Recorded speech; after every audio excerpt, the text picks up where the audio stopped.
সম্মানিত হাজিরিন, দুনিয়াতে আল্লাহ পাক রব্বুল আলামিন আমাদেরকে একটা হায়াত দান করেছেন, একটা জীবন দান করেছেন।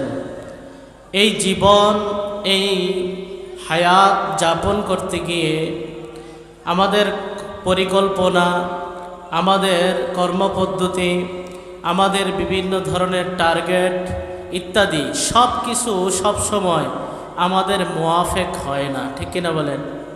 সবসময় আমরা যেটা চাই সেরকম কি হয় বলেন? সেরকম হয়? অনেক সময় এমন হয় যে আমরা চাইলাম একরকম, মাসকে মাস প্রস্তুতি নিলাম মাহফিলের আয়োজন করব।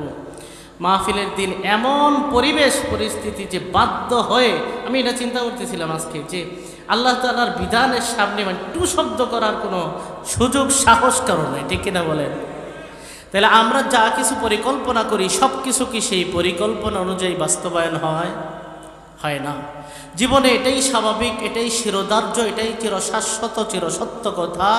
আমি আপনি যা পরিকল্পনা করি, যা ফিকির করি, যা ভেবে রাখি, সেটার বাস্তবায়ন হওয়া নিশ্চিত না। আস-সা'য়ু মিন্না ওয়াল ইতমামু মিনাল্লাহ, চেষ্টা আমার, পূর্ণতা দেওয়ার মালিককে। তাহলে বোঝা গেল দুনিয়ার মধ্যে আমি আপনি যা চাই সব সময় সেটা সেরকম নাও হতে পারে, বরং অনেক সময় আমার আপনার পরিকল্পনার সম্পূর্ণ উল্টা পদ্ধতি, উল্টা রকম কাজ হতে পারে। এই জন্য মানসিকভাবে সেটা গ্রহণ করার প্রস্তুতি আমাদেরকে নিয়েই রাখতে হবে, ঠিক কিনা বলেন? এক হাদিসে কুদসিতে আল্লাহ পাক রব্বুল আলামিন বলেন, বান্দা আনতা তুরিদ, তুমিও পরিকল্পনা করো, তুমি ইচ্ছা করো, ওয়া আনা উরিদ, আমিও ইচ্ছা করি, ওয়ালা ইয়াকুনু ইল্লা মা উরিদ, বান্দা দিন শেষে বাস্তবায়ন হয় আমি আল্লাহর পরিকল্পনা, ঠিক না বলেন? এই জন্য আল্লাহ তাআলা কোরআনেও বলেন, ওয়া মা তাশাউনা ইল্লা আইয়াশা আল্লাহ ইল্লা আইয়াশা আল্লাহু রাব্বুল আলামিন। আল্লাহ বলেন, তোমরা আল্লাহর চাওয়ার বাইরে কিছু চাইতেই পারো না, আল্লাহর পরিকল্পনার বাইরে কোনো পরিকল্পনা করতেই পারো না। তোমরা হাজারো চাওয়া থাকতে পারে, হাজারো পরিকল্পনা থাকতে পারে, দিন শেষে বাস্তবায়ন হবে কার পরিকল্পনা বলেন? আল্লাহ। তাহলে বোঝা গেল দুনিয়াতে জীবনযাপন করতে গেলে সব সময় সবগুলা কাজ আমাদের চাহিদা মোতাবেক, আমাদের মর্জি মোতাবেক হবে না। তাই আমাদের উম্মতে মুহাম্মাদিয়ার জন্য আবশ্যক এবং করণীয় সুখময় জীবনের সন্ধান যদি পেতে চাই, তাহলে আমাদেরকে দুইটা গুণে গুণান্বিত হতে হবে। কয়টা গুণে বলেন? কয়টা গুণে গুণান্বিত হতে হবে? এক নাম্বার, যদি জীবনটা আমার মুআফিক হয়, কাজগুলো আমার মুআফিক হয়, পরিকল্পনা যদি আমার চাওয়া মতো হয়, আল্লাহর নিয়ামতের মধ্যে যদি আমি থাকি, আমার জীবনটা হবে শুকরের জীবন। কিসের জীবন? শুকর আর কৃতজ্ঞতার জীবন। আমি আল্লাহর কাছে শুকর আদায় করব যে আলহামদুলিল্লাহ আল্লাহ আমাকে ভালো রেখেছেন। আর যদি আমি যেমনটি চাই তেমনটি না হয়, তাহলে আমার আপনার আদর্শ গ্রহণ করতে হবে আমাদের রাসূল থেকে। এই অবস্থায় আমাদেরকে ধৈর্য ধারণ করতে হবে। তাহলে এক নাম্বার শুকর, দুই নাম্বার সবর। ভালো অবস্থায় যদি থাকি তাহলে কি করতে হবে? শুকর আদায় করতে হবে। আর যদি বন্ধ অবস্থায় থাকি, বিপদের সম্মুখীন হয়ে থাকি, তাহলে ধৈর্যের পরিচয় দিতে হবে। কিন্তু শুকরগুজার বান্দা আল্লাহ তাআলা নিজেই কোরআনে কারিমে অভিযোগ করে বলেন, ওয়াকালিলুম মিন ইবাদিয়াশ শাকুর। আল্লাহ বলেন, আমার বান্দাদের মধ্যে কৃতজ্ঞ বান্দা, শুকর আদায়কারী বান্দার সংখ্যা নিতান্তই কম, ঠিক কিনা বলেন? আল্লাহ পাক রব্বুল আলামিন বলেন, ইন্নাল ইনসানা লিরাব্বিহি লাকানুদ, নিশ্চয়ই মানুষ তার রবের ব্যাপারে সহজ বাংলায় নিমক হারাম। আল্লাহ বলেন, ইন্নাল ইনসানা খুলিকা হালুআ, মানুষকে সৃষ্টি করা হয়েছে স্থিতিশীল থাকতেই পারে না, এটা বেকার অস্থিরতা। ইযা মাসাহুশ শাররু জাযুআ, যখন বিপদ আপদ আসে ধৈর্যের বালাই নাই, এমন হা হুতাশ শুরু করে দেয়। ওয়াইযা মাসাহুল খায়রু মানুআ, এতদিন দরিদ্রতার কোষাঘাতে নিষ্পেষিত নিপীড়িত ছিল, হঠাৎ করে আল্লাহ অর্থ সম্পদ দান করেছে, এমন কিপটা হয়েছে তিনতলায় উঠা নিচের দিকে চাইতেই পারে না, ঠিক কিনা বলেন? এমন কিপটা আল্লাহ বলেন আল্লাযীনা হুম ইউরাউন ওয়া ইয়ামনাউনাল মাউন, সামান্য জিনিস দিতেও কার্পণ্য করে, কৃপণতা করে। তাহলে আল্লাহর অভিযোগ হইল যে বান্দার মধ্যে শুকরগুজার বান্দা বড় কম। এই শুকর যদি আদায় করতে পারি, সবর আর শুকর, এই দুই গুণ যদি অর্জন করতে পারি, দুই গুণের সমন্বয়ে আরেকটা বৈশিষ্ট্য আমাদের অর্জন হবে, সেটার নাম হলো রেজা বিল কাজা, আল্লাহর ফায়সালায় সন্তুষ্ট থাকা। এই গুণ যদি কারো অর্জন হয়ে যায়, দুনিয়াতে সে আর দুঃখ কি জিনিস, দুঃখের সম্মুখীন সে হবেই না। ঠিক কিনা বলেন? নবীজি সাল্লাল্লাহু আলাইহি ওয়াসাল্লাম বলেন আজাবান লি আমরিল মুমিন, মুমিনের বিষয়গুলো বড় চমৎকার। সুবহানাল্লাহ, মুমিনের বিষয়গুলো বড় চমৎকার। ইন্না আমরাহু কুল্লাহু খাইর, মুমিন যা করে সবটাই ভালো। সুবহানাল্লাহ, মুমিন যা করে সবটাই তার জন্য ভালো। ওয়ালাইসা যালিকা লিআহাদিন ইল্লা লিল মুমিন, নবী বলেন এই অফার অন্য কারো জন্য নয়, এই অফার একমাত্র ইমানদার মুমিন মুসলমানের জন্য। সুবহানাল্লাহ, কথা কিন্তু এখনো বলা হয় নাই কি সেটা। নবী বলছেন যে মুমিনের সবগুলা বিষয় চমৎকার, ভালো থাকে তাও ভালো, খারাপ থাকে বলে তাও ভালো। সুবহানাল্লাহ, ইন আসাবাতহু সাররা শাকারা ফাকানা খায়রাল লা, বান্দা যখন কোনো নিয়ামত প্রাপ্ত হয়, ইমানদার যখন কোনো নিয়ামত প্রাপ্ত হয়, কোনো নিয়ামত প্রাপ্ত যখন হয়, বান্দা চোখ উল্টায় না, বান্দা সমাজের সঙ্গে তার চেহারা বদলায় না। এই বান্দা শুকরের নিয়ামত পাইয়া শুকরের মাধ্যমে আল্লাহর কাছে মাথা নত করে দেয়। সাবা শাকার, নবী বলেন ফাকানা খায়রাল লা, এই শুকর তার জন্য বহু কল্যাণ বয়ে আনে। সুবহানাল্লাহ, ওয়া ইন আসাবাতহু দাররা, আর যদি বান্দার কোনো বিপদ আপদ আসে, বিপদ আপদ, এমন বিপদ ঘুটঘুটে অন্ধকারের মতো বিপদ আর বিপদ, সবার বান্দা বড় ধৈর্যের পরিচয় দেয়, বড় ধৈর্যের সাথে থাকে। নবীজি সাল্লাল্লাহু আলাইহি ওয়াসাল্লাম বলে ফাকানা খায়রাল লা, এই সবর তার জন্য বড় কল্যাণ বয়ে আনবে। সুবহানাল্লাহ, তাহলে মুমিনের মৌলিকভাবে তার জীবনের সার্বিক অবস্থাগুলা মোকাবেলা করা, ফেস করার জন্য মৌলিকভাবে দুইটা গুণ অর্জন করতে হবে। এক নাম্বার শুকর, দুই নাম্বার কি বলেন? সবর।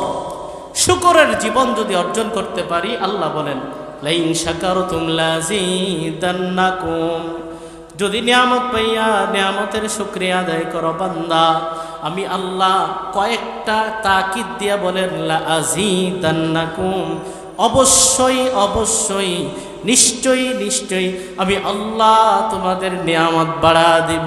সুবহানাল্লাহ, ওয়ালা ইন কাফারতুম, আর বান্দা যদি নিয়ামত পাইয়া নিয়ামতের শুকরিয়া আদায় না করো, নিমক হারামি করো, কৃতজ্ঞতা প্রকাশ করো, ইন্না আযাবি লাশাদীদ, নিয়ামত তো ছিনায় নিব, আমার পাকড়াও, আমার আযাব বড় ভয়াবহ, বড় কঠিন, হুমকি দিয়া বলে।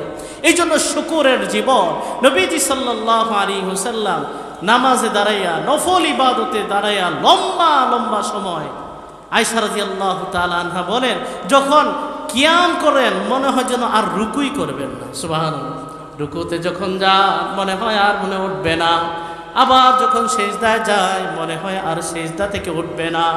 আয়েশা রাদিয়াল্লাহু তাআলা আনহা বলেন ইয়া রাসূলুল্লাহ, ইয়া হাবিবাল্লাহ, আপনার ব্যাপারে আপনার রবের ঘোষণা, লিয়াগফিরা লাকাল্লাহু মা তাকদ্দামা মিন যামবিকা ওয়া মা তাআখা, ও নবী আপনার পূর্বাপর যদি কোনো গুনাহ হওয়ার সম্ভাবনাও থাকে, পূর্বাপর যত ধরনের বিচ্যুতি যদি কোনো ভুল ত্রুটি হয়েও থাকে, হওয়ার সম্ভাবনাও থাকে, আল্লাহর ঘোষণা, নবী আপনাকে বেগুনাহ মাসুম বানা দিলাম। সুবহানাল্লাহ, তো আয়েশা বলেন ইয়া রাসূলুল্লাহ, আপনি তো নিষ্পাপ, বেগুনাহ মাসুম, এত লম্বা নামাজ, ব্যাপারটা বুঝলাম না। নবী বলেন আয়েশা আফালা আকুনু আবদান শাকুরা, ও আয়েশা, যে আল্লাহ আমাকে এত নিয়ামত দান করলেন, আমি মুহাম্মদ, আমি নবী কি সেই আল্লাহর শুকরগুজার বান্দা হব না? সুবহানাল্লাহ, নবী পাল্টা প্রশ্ন করলেন, আল্লাহ এত নিয়ামতে আমাকে ডুবায়া রাখলেন, আমি আল্লাহকে কিভাবে ভুলি, আমি কিভাবে শুকর আদায় না করে থাকতে পারি? সুবহানাল্লাহ। তাহলে এক নাম্বার, ভালো অবস্থায় থাকলে শুকর আদায় করা, মন্দ অবস্থায় বিপদ আপদ যদি আসে তাহলে ধৈর্যের সাথে সেটা মোকাবেলা করা। মোকাবেলা শব্দ তো বলা ঠিকও না, ধৈর্যের সাথে সেই পরিস্থিতির সম্মুখীন হলে ধৈর্যের পরিচয় দেওয়া। সবর 3 প্রকার। মাদ্রাসার ছাত্র উলামায়ে কেরাম যারা আছেন জানেন সবর কয় প্রকার? 3 প্রকার। 1 নাম্বার সবর আলা তাআত, ইবাদতের উপরে সবর। ইবাদত করতে কষ্ট কি কষ্ট না? বলেন না। হ্যাঁ, ইবাদত করা কি এত সহজ? ফজর নামাজ পড়তে যারা অভ্যস্ত না, ডাক দিয়া দেখেন বন্ধুত্ব নষ্ট হয়ে যাবে। ফজর নামাজ পড়তে অভ্যস্ত না, ডাক দিয়া দেখেন তালাকের ঘটনা ঘটতে পারে, ঠিক কিনা? আল্লাহ নিজেই বলছেন ওয়া ইন্নাহা লাকাবীরা, নামাজ বড় কঠিন। আল্লাহ কি কয়? নামাজ কি এশকাল হয়? আল্লাহ তো আরেক আয়াতে নিজেই বলছেন ওয়া খুলিকাল ইনসানু দাঈফা, মানুষকে দুর্বল করে সৃষ্টি করা হয়েছে। তো দুর্বল মানুষকে আল্লাহ তাআলা এত কঠিন ইবাদত দিলেন, ব্যাপারটা তো কেমন না? তা আল্লাহ জবাব দেন ইল্লা আলাল খাশিঈন, নামাজ বড় কষ্টের কাজ, তবে যারা খাশিঈন, আল্লাহর দিওয়ানা পাগল পারা, নামাজ তাদের জন্য বড় মধুময়। সুবহানাল্লাহ। নবীজি সাল্লাল্লাহু আলাইহি ওয়াসাল্লাম বলেন জুইলাত কুররাতু আইনি ফিস সালাহ, ভাল লাগে না, মন খারাপ, কি ফেসবুক চালাই, মন খারাপ, একটু টেলিভিশন দেখে আস। নবী বলে না, অস্থিরতা দেখা দেয়, বেকারারি দেখা দেয়, আমার চোখের শীতলতা নামাজের মধ্যেই আছে। সুবহানাল্লাহ। তাহলে নামাজ সবর আলা তাআত, ইবাদতের উপরে ধৈর্য ধারণ করা, অটল অবিচল থাকা, এটাও অনেক বড় গুণ, এত সহজ না। আল্লাহ কোরআনে বলেন ওয়া'মুর আহলাকা বিস-সালাহ, হে নবী আপনি আপনার পরিবারকে নামাজের নির্দেশ দেন। ওয়াসতাবির আলাইহা, নিজেও সেটার উপরে অটল অবিচল থাকেন। ও মুসলমান, আজকে আমি 5 ওয়াক্ত নামাজ পড়ি, আমার আপনার দেখা বহু মানুষ এমন আছে বছরের পর বছর নামাজের ইহতিমাম করেছে, হঠাৎ করে নামাজের অভ্যাস শেষ। আছে না নাই? হ্যাঁ, আছে না নাই? এই জন্য ভালো কাজ করার অভ্যাস হওয়ার পর সেটাকে ধইরা রাখতে পারা, এটা হলো সবচাইতে বড় গুণ। অনেক সময় জজবা এসকু এটা সবে বরাতে 20 রাকাত নফল পড়া সকালে আর ফজরের খবর নাই। আছে না নাই? ওই এক রাতে 20 রাকাত পড়ার চাইতে 10 দিনে 2 রাকাত কইরা 20 রাকাত পড়া অনেক ভালো, ঠিক কিনা বলেন? নবীজি সাল্লাল্লাহু আলাইহি ওয়াসাল্লাম বলেন আহাব্বুল আ'মালি ইলাল্লাহি আদওয়ামুহা ওয়া ইন ক্বাল্লা, নবী বলেন আল্লাহর কাছে সবচাইতে প্রিয় আমল হলো কন্টিনিউ আমল। যে আমল সদা সর্বদা করা হয়, পরিমাণে যত কম হোক না কেন, পরিমাণে যত সামান্য হোক না কেন, নবী বলেন কন্টিনিউ আমল আল্লাহর কাছে বড় দামি, বড় প্রিয়। সুবহানাল্লাহ। এখান থেকে আরেকটা কথাও বুঝে আসে, আমি আপনি যে এই হেদায়েতের উপর অটল অবিচল আছি, এটাকে নিয়ে গর্ব অহংকার করা যাবে না। যে কোনো সময় আল্লাহর তৌফিক শামেলে হাল না থাকলে যে কোনো সময় ছুটে যেতে পারে, ঠিক কিনা বলেন? এটা ভয়ঙ্কর একটা হাদিস শোনাই। হাদিস তো আর ভয়ঙ্কর না, মজমুনটা বড় আতঙ্কের, বড় ভয় পাওয়ার মতো। নবী বলেন ইন্নার রাজুলা লা ইয়ামালু বিআমালি আহলিল জান্নাহ, একটা লোক দেখা যায় সব সময় জান্নাতি আমল করে, নামাজ পড়ে, রোজা রাখে, বছরে বছরে হজ করে, দান সদকা, এলাকায় দানবীর বলে প্রসিদ্ধ। জান্নাতি আমল করতে করতে এমন অবস্থা, রাস্তা দিয়ে হাইটা যায়, মানুষ বলে জান্নাতি লোক। সুবহানাল্লাহ। বলে না এমন? নবীজি সাল্লাল্লাহু আলাইহি ওয়াসাল্লাম বলে হাত্তা মা ইয়াকুনা বাইনাহু ওয়া বাইনাহা ইল্লা জিরা, জান্নাতি আমল করতে করতে এমন অবস্থা তার, জান্নাত আর তার মাঝে মাত্র 1 হাতের ব্যবধান। কয় হাতের ব্যবধান? মরবে আর জান্নাতের মেহমান হবে, এমন অবস্থায় ফায়াসবিকু আলাইহিল কিতাব, এই লোকটার কপালটা বড় খারাপ। ফায়ামালু বিআমালি আহলিন নার ফায়াদখুলুহা, নবীজি সাল্লাল্লাহু আলাইহি ওয়াসাল্লাম বলেন মরার কিছুক্ষণ আগে বেঈমান হইয়া আমলের অভ্যাস ছাইরা দিয়া বদ আমলের মধ্যে লিপ্ত হইয়া মৃত্যুবরণ করে আর সাথে সাথে জাহান্নাম, বলেন নাউজুবিল্লাহ। তাহলে ভালো ইবাদত, ভালো কাজ, আমলে সালেহ, নেক আমলের উপরে যে অটল থাকার গুণ, সেটা তার হাসিল হয় নাই। আবার অনেক মানুষ এমন আছে দেখবেন, খারাপ সমাজে কেউ দেখতে পারে না, চোর চুট্টা বলে ডাকে, দেখতেই পারে না কেউ তাকে, দায়ে দেখে সে দূর দূর করে সিসি করে। একটা কথা মনে রাখবেন, একটা কথা সমাজেও প্রসিদ্ধ আছে, পাপকে ঘৃণা করো, পাপীকে নয়। পাপকে ঘৃণা করো, পাপীকে নয়। আমাদের আহলুল্লাহ আল্লাহওয়ালা বুজুর্গানে দিন ওলামায়ে কেরামের জীবনী পড়লে দেখবেন, সময় তো সংক্ষিপ্ত, বলাও মুশকিল। থানবী রহমতুল্লাহ ঘটনা দেখলে বোঝা যায়। জিগার মুরাদাবাদী, ভারতের জাতীয় কবি, থানবী রহমতুল্লাহ দরবারে আসবে, শর্ত দিছে, যাবো, এক শর্ত আছে যে আমি মদ পান করতে হবে, খানকায় গিয়েও আমি মদ পান করবো। থানবী রহমতুল্লাহ বলছেন, ঠিক আছে, আসতে কও, কি আর করা, মসজিদে তো পান করা যাবে না, খানকায় তো পান করা যাবে না, আমার বাসায় এক রুম দিয়ে দিব, ওখানে বৈশা করুক। এরপরেও যেহেতু হেদায়েতের দিকে আসতে চাইতেছে, শর্ত দিছে, সেটাও মানছে।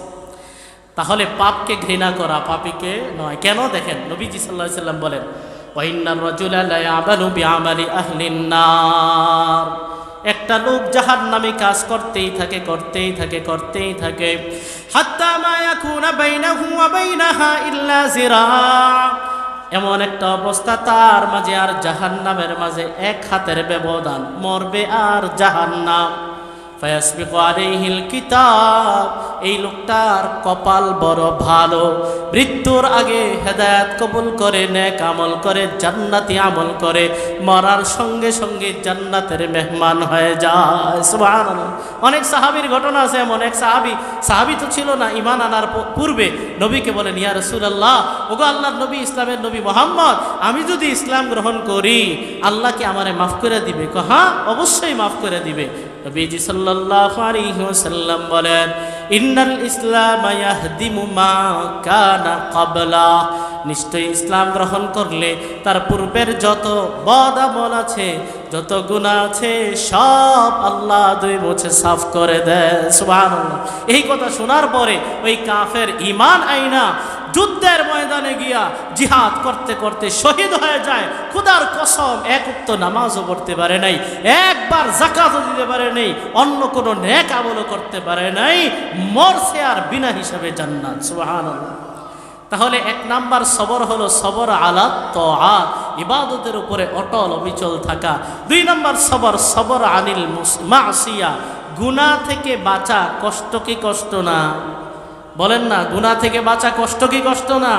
নেশা কইরা যারা অভ্যাস হয়ে যায়, মাদকাসক্তি পুনর্বাসন কেন্দ্র যারা দেখছেন, বিভিন্ন মাদকাসক্তি পুনর্বাসন কেন্দ্র দেখবেন 4 মাস 6 মাসের ট্রিটমেন্ট দেয় না, এরপরেও রাখতে পারে না, আবার সে কেমনে আমি যাই না, আমাকে কে যেন নিয়ে যায়, এমন বদ অভ্যাস হয়ে যায়, গুনাহ থেকে বাঁচতেই পারে না।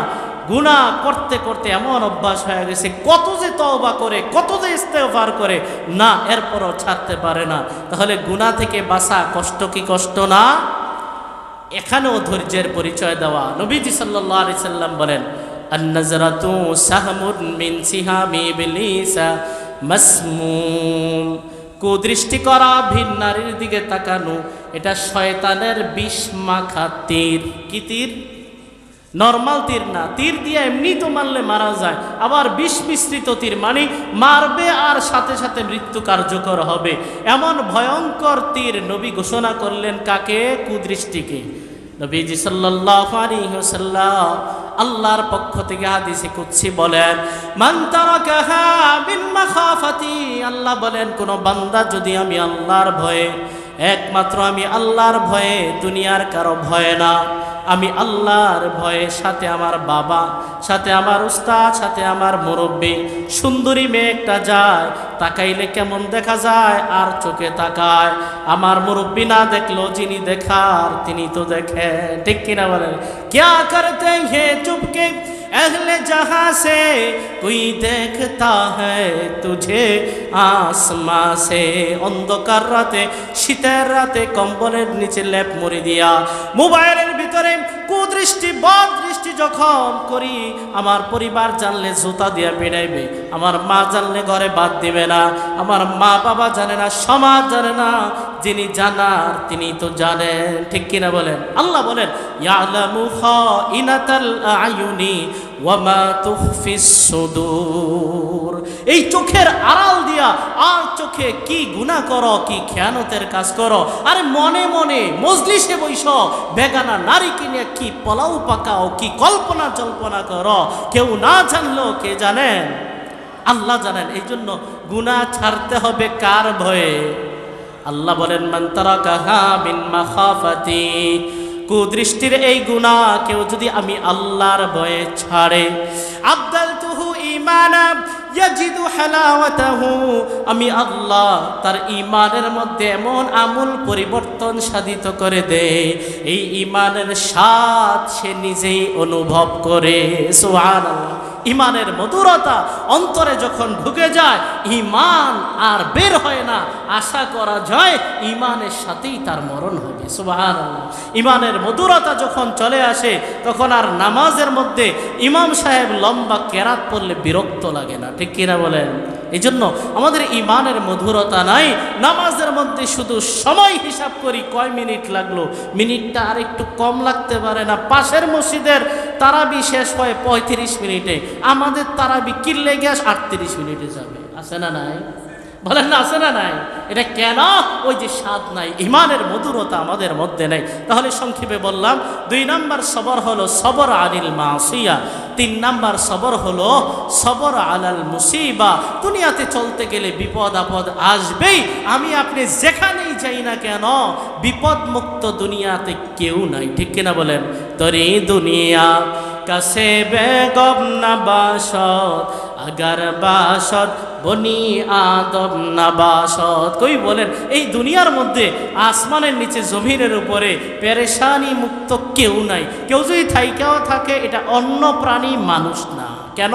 কারণ আল্লাহ নিজেই বলছেন লাকাদ খালাকনাল ইনসানা ফি কাবাদ, আমি আল্লাহ মানুষকে সৃষ্টি করেছি কষ্টের মধ্যে। এই মানুষ কষ্টের সম্মুখীন হবে। ইয়া আইয়ুহাল ইনসান ইন্নাকা কাদিহুন ইলা রাব্বিকা কাদহান ফামুলাকি। আল্লাহ বলেন বান্দা, দুনিয়ায় চলতে গেলে কষ্টের পর কষ্ট সম্মুখীন হতেই হবে। মরণ পর্যন্ত, তোমার রবের সাথে সাক্ষাৎ হওয়া পর্যন্ত কষ্টের সম্মুখীন তোমাকে হতেই হবে। এই জন্য বিপদ আপদ আসবেই। বিপদ আপদ আসলে, যার উপরে বিপদ আসলো, তার জন্য 1 নাম্বার করণীয় হলো ধৈর্য ধারণ করা। যদি ধৈর্য ধারণ করতে পারি, তাহলে পুরস্কার কি? আল্লাহ কোরআনে বলেন ওয়াবাশশিরিস সাবিরিন, সাবিরিন আর ধৈর্য ধারণকারীদেরকে সুসংবাদ দিয়া দাও। সাবিরিন ধৈর্য ধারণকারী কারা? আল্লাযীনা ইযা আসাবাতহুম মুসিবা, বিপদ যখন আসে হা হুতাশ না করে, অস্থির না হয়ে বলে ইন্না লিল্লাহি ওয়া ইন্না ইলাইহি রাজিউন। আমরা সাধারণ মুসলমান ভাইয়েরা মনে করে এটা শুধু মৃত্যুর দোয়া। এটা শুধু কিসের দোয়া? ঠিক না? অথচ যে কোনো বিপদের মধ্যেই কি বলতে হয়? হঠাৎ করে বাতি নিভে গেছে, নবীজি সাল্লাল্লাহু আলাইহি সাল্লাম ইন্না লিল্লাহি ওয়া ইন্না, আয়েশা রাদিয়াল্লাহু তাআলা ইয়া রাসূল এন তো কেউ মরে নাই, এনে ইন্না লিল্লাহ বললেন। আয়েশা, যা কিছু মুমিনকে পেরেশান করে তোলে সেটাই মুসিবত। মুসিবত আসলে বলতে হয় কি বলেন? ইন্না লিল্লাহি ওয়া ইন্না ইলাইহি রাজিউন। আরেকটা দোয়া পড়তে হয়, আমি প্রেক্ষাপট সহ বলি। আম্মাজান হযরতে উম্মে সালামা রাদিয়াল্লাহু তাআলা আনহা, তিনি যখন আবু সালামার স্ত্রী ছিলেন, এখনো আম্মাজান হন নাই, আবু সালামার স্ত্রী থাকা অবস্থায় তিনি বলেন সামিআতু রাসূলুল্লাহি সাল্লাল্লাহু আলাইহি ওয়াসাল্লাম ইয়াকুল মা বিন আবদিন তুসিবুহু মুসিবাহ ফায়াকুলু ইন্না লিল্লাহি ওয়া ইন্না ইলাইহি রাজিউন আল্লাহুম্মা আজুরনি ফি মুসিবাতি ওয়া আখলিফ লি খায়রাম মিনহা ইল্লা আজরাহুল্লাহু ফি মুসিবাতিহি ওয়া আখলাফা লাহু খায়রাম মিনহা। উম্মে সালামা বলেন, আমি নবীকে শুনলাম তিনি বলতেছেন যে কারো যদি বিপদ আসে, কি আসে বলেন না, একটু মনোযোগ সহকারে বলেন। কারো যদি বিপদ আসে, আসার পরে সে যদি বলে ইন্না লিল্লাহি ওয়া ইন্না ইলাইহি রাজিউন, এরপরে আল্লাহর কাছে আরেকটা দোয়া করে, আল্লাহুম্মা আজুরনি ফি মুসিবাতি, ওগো আল্লাহ আপনি আমাকে এই যে মুসিবতে আক্রান্ত হলাম এর পুরস্কার প্রদান করবেন। ওয়া আখলিফলি খায়রাম মিনহা, বিপদ আপদ আসার কারণে আমার ঘরবাড়ি নষ্ট হলো, আমার সহায় সম্পত্তি নষ্ট হলো, আপনি এর চাইতে উত্তম বদলা আমাকে দান করবেন। এই হলো কি দোয়া। যদি কেউ এই দোয়াটা পড়ে, আল্লাহ পাক রব্বুল আলামিন ওই বান্দাকে পুরস্কৃত করেন এবং বিপদের কারণে, মুসিবতের কারণে তার যেই ক্ষতি হয়েছে আল্লাহ এর চাইতে উত্তম বদলা তাকে দান করেন। সুবহানাল্লাহ। এটা কে বর্ণনা করছেন বলেন তো? উম্মে সালামা রাদিয়াল্লাহু তাআলা আনহা। তিনি বলেন, এই হাদিস শোনার পরে ফালাম্মা তুফিয়া আবু সালামা, আমার স্বামী আবু সালামা যখন ইন্তেকাল করলেন, ও মুসলমান বলেন তো, স্বামী মারা যাওয়া ছোট বিপদ না বড় বিপদ? বলেন না, ছোট বিপদ না বড় বিপদ? হযরত চলে আসছেন, হযরত কথা শেষ করে। তো উম্মে সালামা বলেন, আমার স্বামী যখন মারা গেলেন, আমারনি রাসূলুল্লাহ সাল্লাল্লাহু আলাইহি ওয়াসাল্লাম, নবী যেভাবে বলছিলেন দোয়া পড়তে, আমি সেভাবে দোয়া পড়ছি। পড়ার পরে কি হয়েছে ঘটনা? ফাখলাফাল্লাহু লি খায়রাম মিনহু রাসূলুল্লাহ সাল্লাল্লাহু আলাইহি ওয়াসাল্লাম। উম্মে সালামা বলেন, এই দোয়ার বরকতে আমার স্বামী আবু সালামার চাইতে শ্রেষ্ঠ মানুষ মুহাম্মাদুর রাসূলুল্লাহ সাল্লাল্লাহু আলাইহি ওয়াসাল্লামকে আল্লাহ পাক আমার স্বামী হিসাবে দান করেছেন। সুবহানাল্লাহ। তাহলে আবু সালামা রাসূলের চাইতে দামি দুনিয়াতে আর কেউ আছে? উম্মে সালামা রাদিয়াল্লাহু তাআলা আনহা বলেন, এই দোয়ার বরকতে আমার স্বামী আবু সালামা মারা গেছে, আল্লাহ এই স্বামীর বদৌলতে পরিবর্তে আল্লাহ আমাকে নবীর মতো মহামানব মুহাম্মাদুর রাসূলুল্লাহ সাল্লাল্লাহু আলাইহি ওয়াসাল্লামকে আমার স্বামী হিসাবে মনোনীত করেছেন। সুবহানাল্লাহ। তাহলে 3 নাম্বার হলো সবর আলাল মুসিবা, ধৈর্য ধারণ করা। একটা কথা মনে রাখবেন, অনেক সময় বিপদ আসার পরে তাৎক্ষণিকভাবে আমরা ধৈর্য ধারণ করতে পারি না, একটা ডিসিশন নিয়ে নিই, পরে আইসা কই হুজুর বউরে তো 3 কথা কয়া ফেলছি, রাগ উঠছিল, খুব রাগ উঠছিল, 3 কথা কয়া ফেলছি, এটা কি তালাক হবে? বলেন তালাক কি হবে? কেউ যদি রাগ করে বিষ খায় মরবে? হ্যাঁ, রাগ করে বিষ খাইলে যেমন মরবে, রাগ করে তালাক দিলেও তালাক হবে, ঠিক কিনা বলেন? এই জন্য ধৈর্যের পরিচয় দিতে হবে। বিপদের ধাক্কা যখন প্রথম আসে, তখন একটা হাদিস শুনি আমি আমার আলোচনা শেষ করব। নবীজি সাল্লাল্লাহু আলাইহি সাল্লামের ব্যাপারে বর্ণিত, মাররান নবী সাল্লাল্লাহু আলাইহি ওয়াসাল্লাম বিইমরাআ তাবকি ইনদা কবরিন।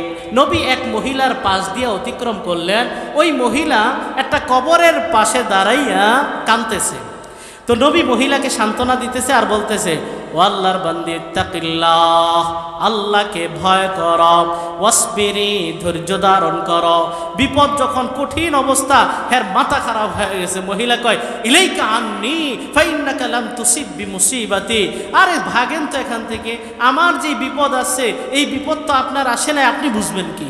চিনে নাই, নবীকে চিনে নাই। সুম্মা কিলা লাহা ইন্নাহুন নবী সাল্লাল্লাহু আলাইহি ওয়াসাল্লাম, মহিলাকে বলা হলো হায় হায় করলা কি, এ তো আল্লাহর নবী। মহিলা তো অস্থির হয়ে গেছে, হায় হায় কি করলাম। তাড়াতাড়ি আইছে নবীর কাছে, আসার পরে বলে ইয়া রাসূলুল্লাহ ইন্নী লাম আরিফকা, আমি আপনাকে চিনি নাই, না চিনি এমনি কথাটা বলে ফেলছি, আমারে মাফ করে দেন। নবী তখন গুরুত্বপূর্ণ একটা কথা বলছেন। নবী বলেন ইন্নামাস সাবরু ইনদা সাদমাতিল উলা, প্রথম ধাক্কা যখন আসে তখন যদি ধৈর্য ধারণ করতে পারো, সেটাই হচ্ছে আসল ধৈর্য, তখনই ধৈর্যের পরিচয় দিতে হবে। আল্লাহ আমাদেরকে তৌফিক দান করেন, বললে আমিন। আরেকটা ছোট্ট হাদিস শোনাই হুজুর। নবীজি সাল্লাল্লাহু আলাইহি সাল্লাম বলেন, ইদা মাতা ওয়ালাদুল আবদি, কোন বান্দার সন্তান যখন মারা যায়, হ্যাঁ, অনেক সময় শৈশবকালে 1 বছর বয়স মাত্র বাবা বাবা মা মা ডাকতেছে, এমন সময় সন্তান মারা গেছে, 12 বছর পরে ছেলে সন্তান একটা হয়েছে, আহারে পেরেশানি হয় কি হয় না? আল্লাহ তাআলা তখন ফেরেশতাদেরকে বলেন, ও ফেরেশতারা, কবাস্তুম ওয়ালাদা আব্দি, আমার বান্দার ছেলের রূহ কি তোমরা কবজ করছো? নাম। আল্লাহ পাক রব্বুল আলামিন আবার বলেন, কবাস্তুম সামারাতা ফুআদিহি, আমার বান্দার কলিজার টুকরা সন্তানের রূহটা তোমরা কবজ করছো? ফেরেশতারা বলে, হ্যাঁ কবজ করছি। আল্লাহ পাক রব্বুল আলামিন বলে, আমার বান্দাকে এত বড় মুসিবতে যখন আক্রান্ত করলাম, ফেরেশতারা বলো তো আমার বান্দার রিয়াকশন কেমন ছিল, তার প্রতিক্রিয়া কেমন ছিল?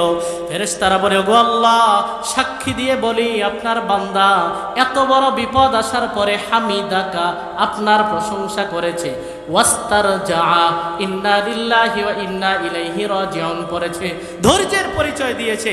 আল্লাহ বলেন, ফেরেশতারা আমার বান্দার জন্য ইবনু লাহু বাইতান ফিল জান্নাহ ওয়া সাম্মুহু বাইতাল হামদি, জান্নাতে তার জন্য বাইতুল হামদ নামে একটা বালাখানা তৈরি করে দাও। সুবহানাল্লাহ।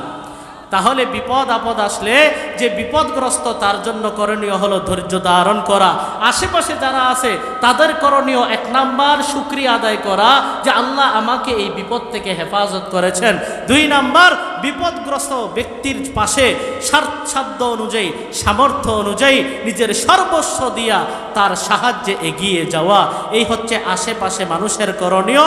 আর সবার সামগ্রিকভাবে করণীয় হলো এই বিপদ আপদ যে আসলো, সামগ্রিকভাবে আমরা তওবার মাধ্যমে আল্লাহর কাছে ফিরে যাওয়া। এটা হলো সামগ্রিকভাবে সকলের দায়িত্ব। অল্প সময়ে এলোমেলোভাবে বিক্ষিপ্তভাবে যেই কথাগুলো আলোচনা করলাম, আমাকে আপনাদের সকলকে আল্লাহ তাআলা